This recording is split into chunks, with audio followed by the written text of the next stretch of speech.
Recibe un cordial saludo de parte de quienes formamos el grupo de nutrición vegetal con el tema exponer manejo de nitrógeno en el arroz. Función del nitrógeno en las plantas y su importancia. El nitrógeno es uno de los elementos más indispensables para el desarrollo de las plantas. Este elemento forma algo más de las tres cuartas partes de los gases que existen en la atmósfera. Sin embargo, las plantas necesitan la presencia de este en el suelo y en una forma que ellas puedan asimilar. La mayoría de las plantas no pueden absorber el nitrógeno de la atmósfera. De hecho, las únicas capaces de fijarlo son las leguminosas y gracias a la colaboración con las bacterias rhizobium. El nitrógeno se fija al suelo a lo largo de distintos procesos, pasando de la atmósfera al suelo y a distintos organismos en lo que se le conoce el ciclo del nitrógeno. A lo largo de este pasa de estado orgánico, mineral y viceversa. Siendo más concretos, el nitrógeno interviene en lo que son los procesos de división celular y en muchos otros procesos como la producción de clorofila. Resulta también un componente básico de las proteínas y aminoácidos, así como de una gran cantidad de enzimas. Además, juega un papel importante en la producción de azúcares, almidones, lípidos, entre otras sustancias para la nutrición y los procesos básicos de la planta. Contenido de nitrógeno en el suelo. Como podemos apreciar en esta imagen, el nitrógeno puede llegar al suelo de distintas maneras. Ya puede ser por la fijación de nitrógeno atmosférico realizado por las plantas en colaboración con las bacterias fijadoras de nitrógeno o por la descomposición de tejidos orgánicos, como pueden ser animales o plantas.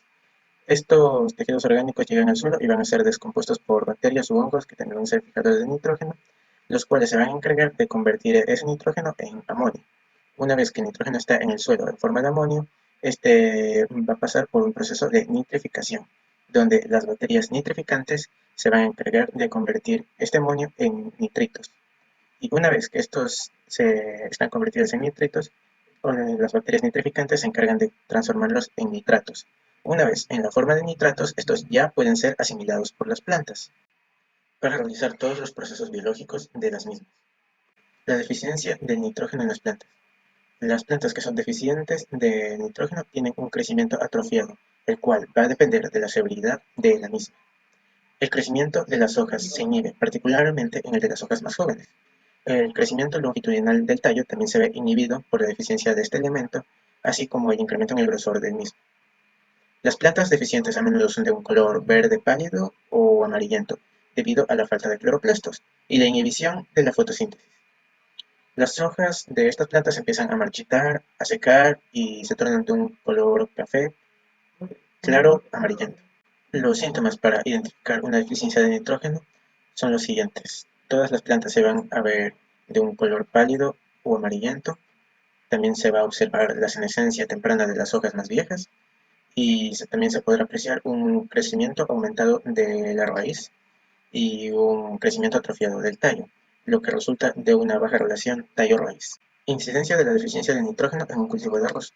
Como ya hemos visto previamente, el problema de la deficiencia de nitrógeno es una complicación bastante grave dentro de los cultivos, ya que esta va a perjudicar en la producción de los mismos. En el ejemplo del arroz, podemos observar que las hojas que presentan esta deficiencia presentan un color amarillento, pálido, que empieza desde la nervadura principal y se extiende hasta la punta de la hoja, y en casos extremos podría generar incluso una necrosis en la misma. También produce un retraso en el crecimiento de las plantas, ya que el crecimiento de estas va a ser escaso, ralo, y como ya mencioné previamente, las hojas se van a tornar de un tono más pálido.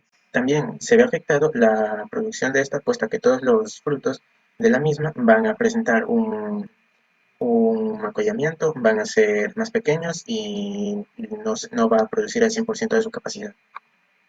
Efectos de la inundación y la disponibilidad de la absorción de nitrato. La disponibilidad de nitrato es mayor en suelos inundados que en los suelos aireados. El oxígeno del suelo es rápidamente consumido por los microorganismos.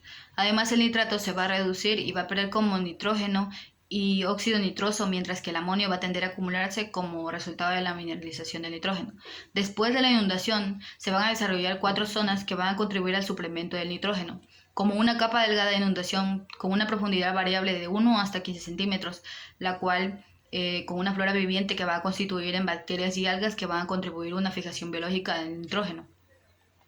Una capa oxidada muy delgada de 0,1 hasta 1 centímetro, la cual se localiza inmediatamente por debajo de la capa de agua de inundación.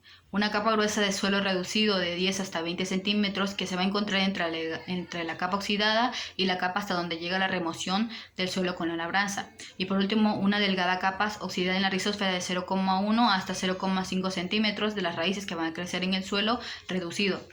Además que las plantas saludables de arroz van a mantener condiciones oxidadas en la rizósfera al excretar oxígeno transportado desde la parte superior de la planta a las raíces por el arénquima. Además que las transformaciones de nitrógeno son diferentes cuando el fertilizante nitrogenado es incorporado al suelo, ya sea de forma basal o al boleo al agua de inundación. La urea aplicada al boleo se hidroliza rápidamente de 2 hasta 4 días. Va a ser susceptible a pérdidas por la volatilización de nitrato, pérdidas de nitrógeno por diferentes características, ya sea por la profundidad de lámina, pH, entre otros. Durante etapas medias de crecimiento, las raíces de arroz adquieren eficientemente nitrógeno de la capa reducida y del nitrógeno aplicado al boleo. Para el manejo general del nitrógeno, la respuesta puede ser evidente de 2 hasta 3 días, ya que las plantas se observan más verdes, un mejor crecimiento vegetativo, pero todo depende de la variedad de cultivo, el tipo de suelo, las condiciones climáticas, el tipo de fertilizante nitrogenado, la cantidad y la época y método de aplicación.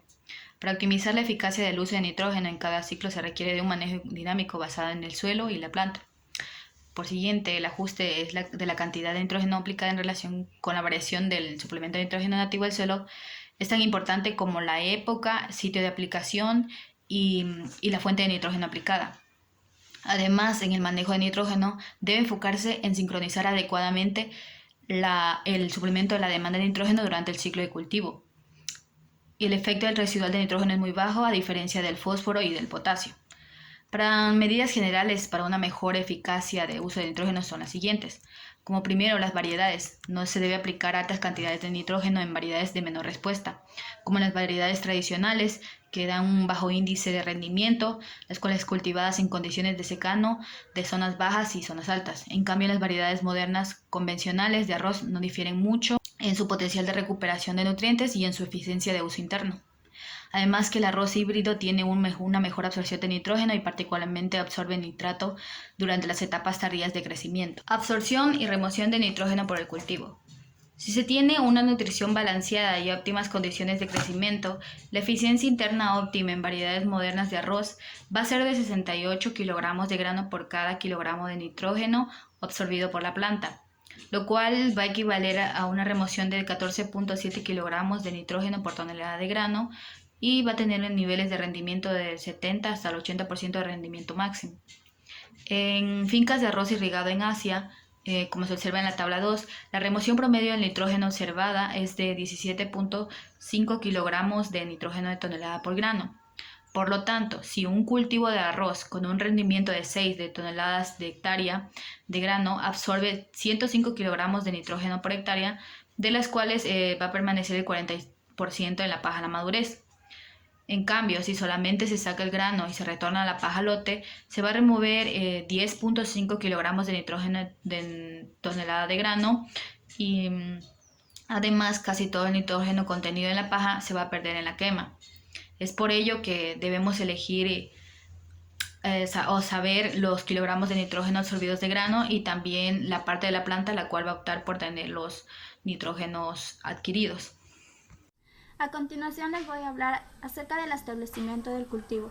Primero, escoger un espacio apropiado entre planta para cada cultivar. Esto se refiere a que se debe sembrar cada planta a una distancia adecuada para que éstas no tengan dificultades en su crecimiento. 2. Los cultivos con densidades menores a las óptimas no usan eficientemente el nitrógeno. Es decir, que si se aplica cantidades reducidas, las plantas no van a usarlo al 100%, no lo van a aprovechar al 100%. 3. Se debe ajustar el número de fracciones a aplicar y la época de aplicación del nitrógeno de acuerdo al método de establecimiento del cultivo.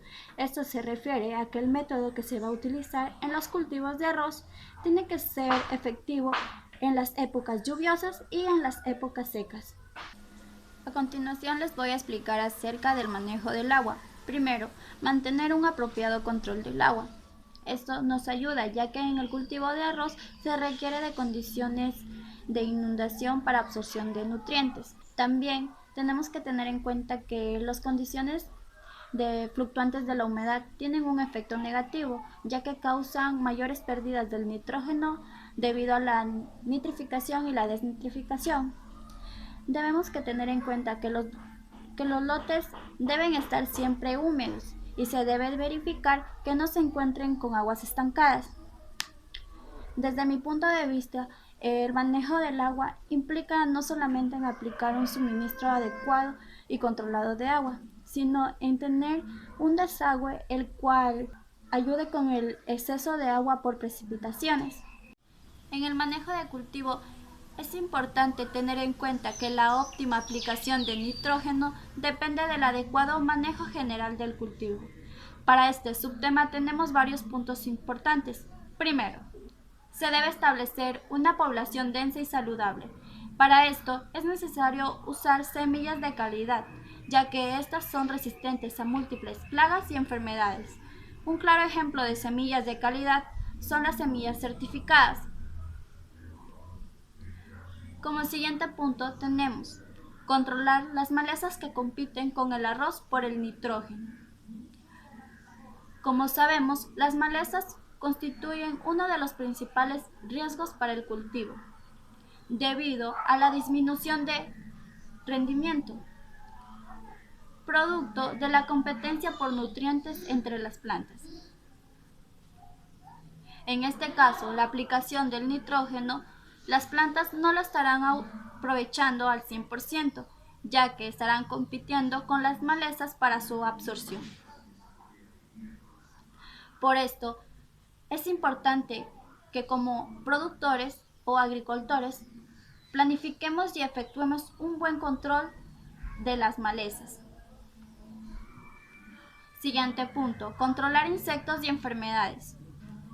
Para esto es muy importante la identificación de las plagas, conocer sus hábitos, el nivel del daño que ocasiona en las plantas, así como el estado en que actúan y la época en que aparecen. Es decir, que debemos conocer en qué temporada las plagas causan más daño a los cultivos, si en la época seca o en la época lluviosa. Así se obtendrá un producto de calidad. El manejo del suelo es importante para establecer un cultivo, que en este caso como es el arroz. Debemos corregir las deficiencias de fósforo, potasio y zinc y las características del suelo para así que se dé un mejor desarrollo radicular. También debemos revisar y ver en qué estado se encuentra nuestro suelo, a ver si no se encuentra en un estado de acidez o toxicidad por aluminio o presente deficiencia de fósforo, magnesio, potasio, ya que así la respuesta de nitrógeno va a ser baja. Debemos tener una buena relación capacidad de intercambio catiónico para que así se dé buena la absorción del amonio, y de no estar deberíamos corregir la capacidad de intercambio catiónico. Esto lo podemos hacer mediante el uso de vermiculita o zeolita para que haya una mayor eficiencia del nitrógeno. Manejo de la materia orgánica. A largo plazo vamos a poder mantener o incrementar el uso del suplemento de fuentes nativas del suelo a través de un adecuado manejo de la materia orgánica. ¿Cómo hacemos esto? Aplicando materia orgánica disponible, lo cual vamos a encontrar en los residuos del corral, residuos de algún cultivo o el compost. Esto lo vamos a aplicar particularmente en el sistema de arroz de secano en zonas bajas. Sistema de irrigados del arroz. Hacer una labranza poco profunda en seco de 5 a 10 centímetros dentro de 2 semanas después de la cosecha. Esta labranza temprana va a mejorar la oxidación y la descomposición. Entonces, durante ese periodo de descanso va a incrementar la disponibilidad de nitrógeno para la siguiente época de cultivos. Incrementar la capacidad de suplemento de nitrógeno nativo en el suelo permanentemente inundados. Esto lo vamos a hacer por medio de drenaje y secado. Manejos de fertilizantes. Ya se sabe que la aplicación de fertilizantes nitrogenados es una práctica estándar la cual se realiza en los cultivos de arroz. Para alcanzar un rendimiento de 5 a 7 toneladas por hectárea, la dosis básica a aplicar oscila entre 80 y 150 kilogramos por hectárea. Los factores que afectan la cantidad y la época de aplicación del nitrógeno en arroz. Es la variedad cultivada, método de establecimiento del cultivo, capacidad de suplemento de nitrógeno, manejo de agua, tipos de fertilizantes nitrogenados, método de aplicación y las propiedades físicas y químicas del suelo que afectan las transformaciones de los fertilizantes nitrogenados. Las aplicaciones excesivas o desbalanceadas del nitrógeno. Vamos a tener el sombreado. Entre el exceso del crecimiento vegetativo también se incrementa el número de macollados improductivos, los cuales le dan sombra a los que son productivos, reduciendo así la producción del grano. También vamos a tener el volcamiento, el cual es causado porque existen tallos que van a crecer largos y delgados. Otro es el incremento de índices de enfermedades que van a ser causadas por hongos o bacterias. Finalmente vamos a ver el incremento en el índice de los insectos que participan o suelen ser estos los que son más conocidos como los dobladores de hojas.